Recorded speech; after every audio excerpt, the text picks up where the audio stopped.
Assalamualaikum smart people, ketemu lagi dengan video aku yang terbaru. Hari ini aku akan membahas mengenai alasan mengapa kita bisa mabuk saat dalam perjalanan. Yuk simak dalam video selengkapnya. Sebelum kita masuk ke dalam pembahasan lebih lanjut, jangan lupa tekan dulu tombol subscribe dan juga loncengnya untuk mendapatkan video notifikasi aku yang selanjutnya. Kalian yang suka sekali traveling, apakah kalian termasuk orang-orang yang suka banget mabuk?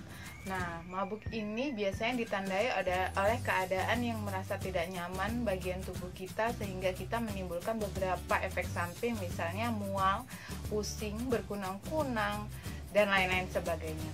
Kenapa sih mabuk dan apa alasannya kita bisa mabuk dalam perjalanan? Mabuk bisa terjadi akibat otak kita yang tidak mampu menerima sinyal-sinyal yang ada di dalam tubuh kita.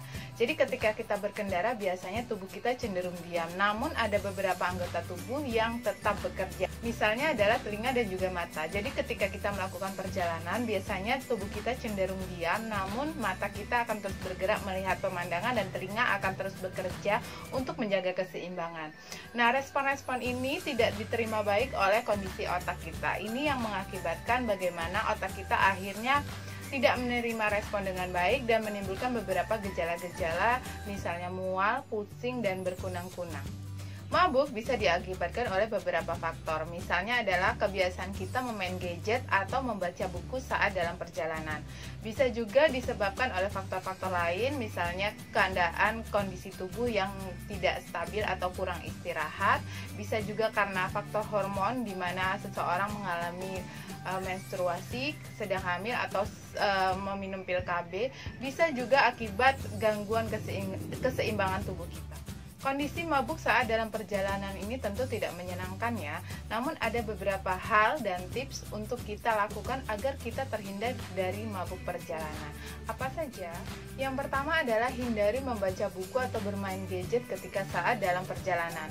Yang kedua, jangan lupa istirahat yang cukup sebelum melakukan perjalanan. Yang ketiga, jangan makan makanan yang berat sebelum kita melakukan perjalanan. Selanjutnya, jangan lupa banyak minum air putih dan hindari tempat-tempat yang bisa menimbulkan bau-bau khas yang bisa membuat kita mual.